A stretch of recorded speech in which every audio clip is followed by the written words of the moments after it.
একটা সময় ছিল যখন উত্তর ২৪ পরগনার বাতাসে থাকতো ধানের সুবাস, পাটের আশে জড়িয়ে থাকতো জীবনের স্বপ্ন, সবজি আর শাকের রঙে রঙিন হতো গ্রামের হাট।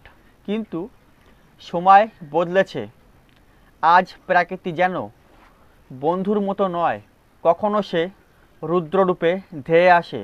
অতিবৃষ্টি, জলাবদ্ধতা, সারের দাম আর অনিশ্চিত আবহাওয়ার সাথে প্রতিদিন যুদ্ধ করে চলেছেন এই জেলার কৃষক। এই জ্যৈষ্ঠ মাসের থেকে একভাবে বৃষ্টি হচ্ছে, তাই এতে করে চাষিরা কি করি বাস। এই বছর যেটা হলো এই বর্ষার কারণে এরকম কখনোই হয়নি। লঙ্কা চাষ করছে এই 10 বছর ধরে। এই 10 বছরের মধ্যে আমাদের এই টোটাল এই এলাকায় মাঠ সমস্ত এলাকায় কেউ এরকম দেখেনি এরকম ক্ষতি আর কি।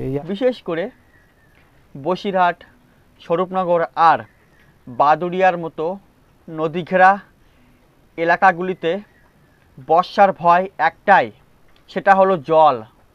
নিচু জমিতে জল দাঁড়ালেই নষ্ট হয়ে যায় ধান, পাট আর সবজি।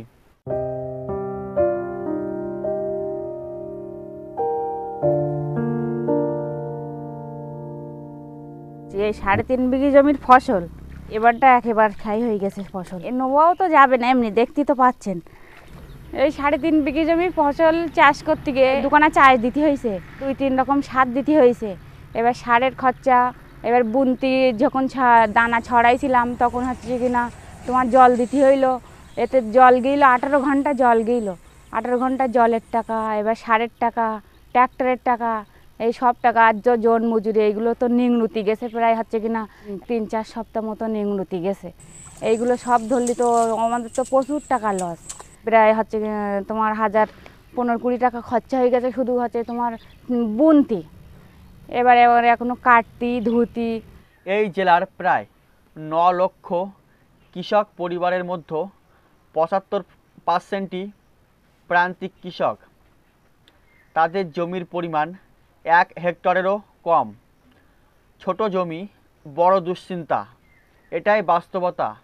আমরা এই গাছ প্রথম থেকে রুইয়ে গাছ সমস্ত খরচ খরচা করে আজকে ফসল তোলার মুখে, এই সময় জল বেঁধে এই গাছ সব নষ্ট হয়ে গেছে। অবধি আমাদের প্রায় 1.5 লাখ টাকার উপরে খরচা হয়ে গেছে আমার এই টোটাল জমিতে। ব্যাপক খরচ। আমরা যে স্প্রে করি ঝালে, এক ব্যারেল 200-250-300 টাকা এক ব্যারেলের দাম পড়ে। আমাদের এখন 12-13 ব্যারেলকে প্রায় প্রত্যেক দিন লাগছে স্প্রে করতে। এখন লাভের মুখ দেখবো আর কি, পয়সার মুখ দেখবো, সেই সময় নষ্ট হয়ে যাচ্ছে বর্ষার কারণে। কৃষক শুধু মাঠে কাজ করেন না, তারা জীবন সাজান মাটির সাথে। বসিরহাট ও বাদুড়িয়ার 2 ব্লকে কৃষিকাজে যুক্ত প্রায় 90,000 মানুষ, তার মধ্যে 58,000-এর বেশি সরাসরি চাষি বা কৃষি শ্রমিক। পরের জমি লিজ করি খাই আমরা, গরিব মানুষ কি করব, আমাদের তো কিছু করারও নেই। আমরা তো অন্য কাজও পারি না যে আমরা সেই কাজ করতে যাব। এ লড়াই শুধু ফসলের নয়, এ লড়াই পরিবারের পেটের, সন্তানের পড়াশোনার, এ লড়াই জীবনের। হচ্ছে এই 3.5 বিঘি জমি বছরে 6,000 টাকা করে লিজ দিতে হয়। এবার 3.5 বিঘি জমির ফসল মার হয়ে গেছে, কোথার থেকে দেবো টাকা বলো দিনই? তাও তো জমিওয়ালার দিতেই হবে, জমিওয়ালার না দিলে তো জমিওয়ালা শুনবেই না। প্রায় 20-25 হাজার টাকা মতো লিজের টাকা দিতে হয় বছরে। এবার চাষিদের কি হলো না হলো সেগুলো তো জমিওয়ালারা দেখবে না, দেখবে জমিওয়ালারা টাকা নিয়ে হচ্ছে কিনা ছাড়, টুকটুক করি আয় করি এই খরচাপাতি করি, ফসল আবাদ করি আর এই বেশি কিনি, তাই সংসার চালাতে হয়। এতে দেনা দুনি, ছেলেপিলির পড়াশুনো আছে, এবং অসুখ বিসুখ সব এই এর ওপরে, এছাড়া তো আমাদের আর কোনো উপায় নেই।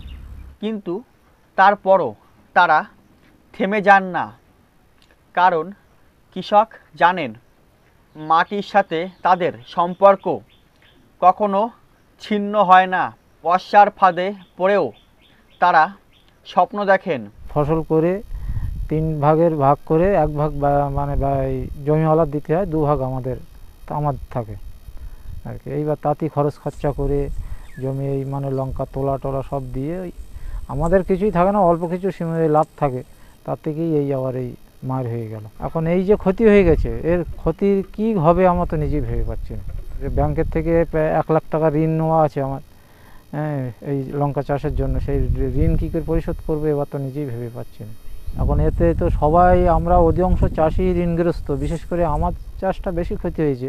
তো আমরা তো কিছু নাজেহাল হয়ে গেছি, মানে কি করব, খরচাপাতি করে আজ অবধি সমস্ত খরচা কমপ্লিট হয়ে গেছে। এইবার মানে একটু দেখবো, মানে লঙ্কা তুলবো, বিক্রি করব, সেই সময় এই অবস্থা। 1 মাস ধরে এই বৃষ্টি হচ্ছে।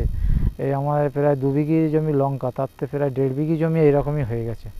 অল্প কিছু ভালো আছে, তাও গাছ ওই ঝিম দিচ্ছে, মানে খারাপ আছে, ভালো হচ্ছে, এই হচ্ছে। এখন তো কিছু করার নেই, এখন আর নতুন ফসল পাতানোরও নেই, মানে সময় নেই।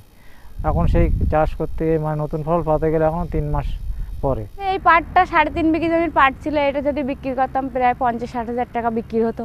এবার সেইটা তো এখন আর হবে না। এবার হচ্ছে দেখা যাচ্ছে 1010 টাকাও তাই হবে না।